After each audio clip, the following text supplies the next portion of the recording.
An amber glow illuminated the small room, cast by the single oil lamp resting on the table as the final horse-drawn carriage vanished down the road. Still dressed in the blue gown I had spent 3 months hand-stitching, and wearing the traditional prayer covering I had pinned in place before dawn. I stood near the exit while Eli occupied the window seat. He stared down at his own hands, visibly trembling from a nervous energy that mirrored my own. Despite the common perception of traditional husbands as fiercely confident and authoritative figures, he was merely a 25-year-old man locked in an isolated room with an 18-year-old stranger whom he had spoken to only half a dozen times, always under the watchful eyes of our families. We had been brought together by an arrangement between our households rather than any organic romance, lacking any concept of what outside society refers to as a courtship. My mother had summarized the entirety of my marital preparation into 3 brief sentences.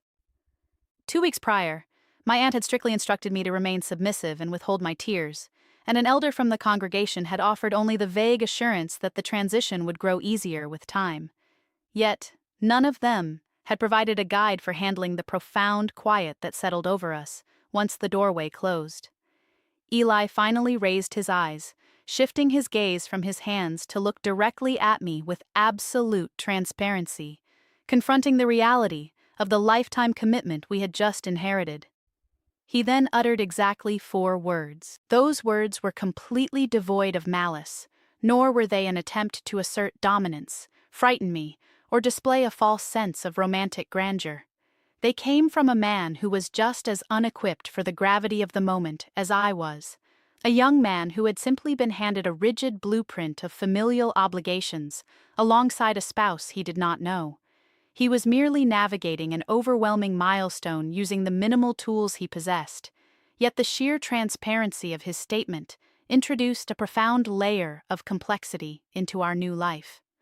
I had been raised in a culture where unyielding obedience and the public appearance of a harmonious, orderly household were prioritized far above genuine emotional transparency between spouses. On our very first night together, without any conscious intention or understanding of the boundary he was crossing, Eli had stepped completely past those societal expectations. Throughout the initial year of our partnership, it became undeniably clear that Eli possessed a fundamentally decent nature. He was never unfeeling, malicious, or the sort of partner whose memory brings bitterness to a woman's heart in her later years. Instead, he was defined by a profound limitation, one imposed by the rigid lessons he had been taught, the narrow examples he had witnessed, and a social structure that bestowed absolute domestic authority upon men without teaching them how to emotionally connect with their partners. He labored tirelessly, maintained absolute integrity in his business transactions, earned the deep respect of the district, repaired equipment when it failed, and stood ready to assist any neighbor in need. By every metric our society utilized to gauge a successful husband, Eli fulfilled his role perfectly. Yet a quiet isolation often thrives within a relationship built with an emotionally restricted companion. This specific type of isolation is uniquely painful because it offers no overt grievances to point toward. There are no cruel actions to cite or harsh arguments to recount. It manifests as a subtle, pervasive reality that sounds insignificant only to those who have never endured it. The experience of being entirely unseen. I was never disregarded, mistreated, or brushed aside by my husband, yet my inner self remained invisible to him. He was completely present in every functional capability, consuming the meals I prepared, sharing the bed I maintained, and trusting me with the resources generated by our farm. He spoke to his family daily, but he remained completely oblivious to my internal anxieties, the thoughts running through my mind, the literature I turned to when the house was asleep, or the complex theological questions I harbored during Sunday services. Eli never discovered these facets of my mind because he never inquired, having never been socialized to believe that a wife's inner world was something a husband should explore with curiosity. This emotional distance was by no means unique to my own household, as many women of my generation experienced a very similar form of invisibility. The issue stemmed not from an individual character flaw in Eli, but from the foundational blueprint of gender roles during that era, which conditioned women to be endlessly industrious while training men to be unyieldingly self-sufficient. Within that vast space between domestic utility and practical capability, the vital question of whether two individuals truly understood each other's deepest vulnerabilities was simply ignored. Over the initial 5 years of our marriage, I navigated 3 successive pregnancies and home deliveries without the modern support systems or preparation common outside our world, immediately layering the demands of newborn care onto the unrelenting chores of a farm household. I was not explicitly miserable during this period, largely because misery requires a measure of idle time to settle into the consciousness, and my days were entirely consumed by labor. A rare moment of profound clarity arrived on a Tuesday afternoon during our 3rd year of marriage, when all 3 young children simultaneously fell asleep. The residence assumed a rare, absolute stillness as the late afternoon sun cast long, low beams across the kitchen, bathing the room in a rich, golden hue.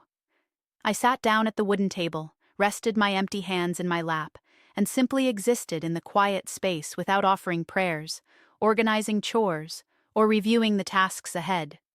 In that stillness, listening to the rhythm of my own breathing, I realized that I could not identify my own desires simply because no one had ever invited me to articulate them.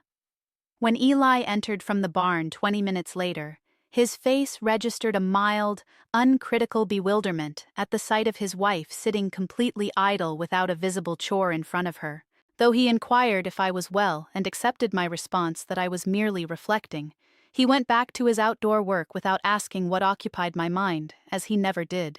When a woman remains invisible for a prolonged period, a quiet transformation occurs, arriving as subtly as a creeping fog that gradually obscures the edges of her identity until she can no longer recognize her own shape. This realization hit me at the age of 29, after 11 years of marriage and the arrival of 5 children, while managing a household, a farm, and a life that appeared entirely complete to the outside world.